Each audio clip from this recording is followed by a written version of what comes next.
जम्मू कश्मीर से है, जहां जम्मू कश्मीर के चुनाव के पहले फेज के प्रचार का अंतिम दिन है। प्रचार के आखिरी दिन गृह मंत्री अमित शाह इस दौरान हुंकार भरेंगे। चुनाव घाटी में 3 जनसभाएं अमित शाह के जरिए होगी। साथ ही जम्मू कश्मीर में पहले चरण के लिए 18 सितंबर को वोटिंग होनी है, जिसको लेकर अभी से कवायद ये की जा रही है कि किस तरह से अपने आप को मजबूत किया जा सके।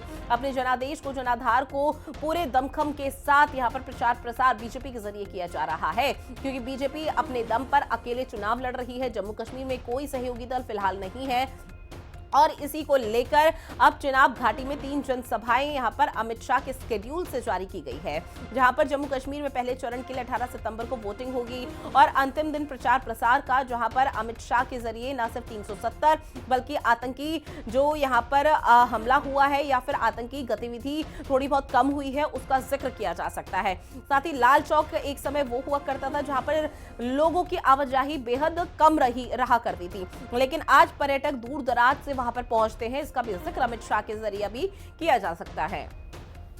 खबर पर ज्यादा जानकारी के साथ मेरे सहयोगी मुकर्रम हमारे साथ श्रीनगर से लाइव बने हुए हैं। मोहम्मद मुकर्रम, क्या जानकारी, क्योंकि देखिए अंतिम दिन है प्रचार प्रसार का और अमित शाह जब पहुंचेंगे तो 3 जनसभाओं को संबोधित करेंगे। वो कौन से मुद्दे जो अमित शाह के जरिए अपने संबोधन के दौरान आम जनमानस के समक्ष रखा जाएगा? जी, आज लास्ट दिन है कैंपेनिंग का। आज शाम के 6 बजे तक जो फर्स्ट फेज इलेक्शन होने वाला है 18 सितंबर को, इसका आज लास्ट दिन है कैंपेनिंग और रैलीज का। तो अमित शाह का दौरा आज इम्पोर्टेंट है क्योंकि बीजेपी अकेली पार्टी लड़ रही है, न किसी के साथ कोलिशन है, न प्रीपोल एलायंस की है। लेकिन प्रॉक्सी कैंडिडेट से इल्जाम लग रहे हैं कि प्रॉक्सी कैंडिडेट जिन्होंने खड़े किए हैं कांग्रेस घाटी में या कहीं और जगहों पे। लेकिन अमित शाह का बयान जो परसों भी अमित शाह ने मैनिफेस्टो जब रिलीज किया बीजेपी को लेके, हवाले को लेके, जो बीजेपी का मैनिफेस्टो आया, उसने साफ तौर पर यह बात की कि talks and terrorism will not go together, यानी कि पाकिस्तान के साथ तब तक हम बात नहीं करेंगे, बातचीत नहीं करेंगे जब तक वो टेररिज्म को स्टॉप ना करें। लेकिन अगर हम बात करेंगे जो रीजनल पार्टीज है, नेशनल कॉन्फ्रेंस जिन्होंने कांग्रेस के साथ प्रीपोल एलायंस की, तो उनका मानना यही है क्या दोस्त हमसाया बदल नहीं सकते हैं क्योंकि उनके साथ बातचीत करनी जरूरी है। तो इस चीजें पे, इन चीजों पे जो पॉलिटिक्स है वो जम्मू कश्मीर में गर्म नजर आ रही है। तो खास तौर पर आज वही किश्तवाड़ जिला है जहाँ पे 3 दिन पहले हमने 2 जवान खो बैठे। वहां पे टेररिस्टों ने एक अटैक किया था जिसमें 4 जवान जख्मी हुए, उसमें से 2 गैर इलाज थे और दो जवान ने अपनी जान खो बैठी है।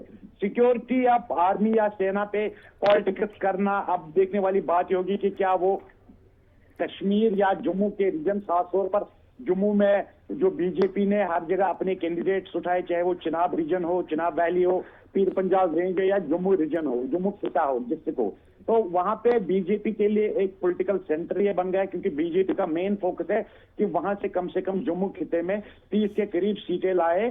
तो उनका मेन फोकस और मेन मिशन वही है। बिल्कुल। और देखिए पहले चरण में जम्मू संभाग के 16 सीटों पर चुनाव होने हैं, जबकि अगर 8 सीटों का भी जिक्र किया जाए तो कश्मीर की 8 सीटें हैं जहां पर विधानसभा चुनाव पहले चरण में होंगे। अब ऐसे में अमित शाह जब वहां पर पहुंचेंगे तो किस तरह की सुरक्षा व्यवस्था का इंतजाम हाई अलर्ट मोड पर किया गया है?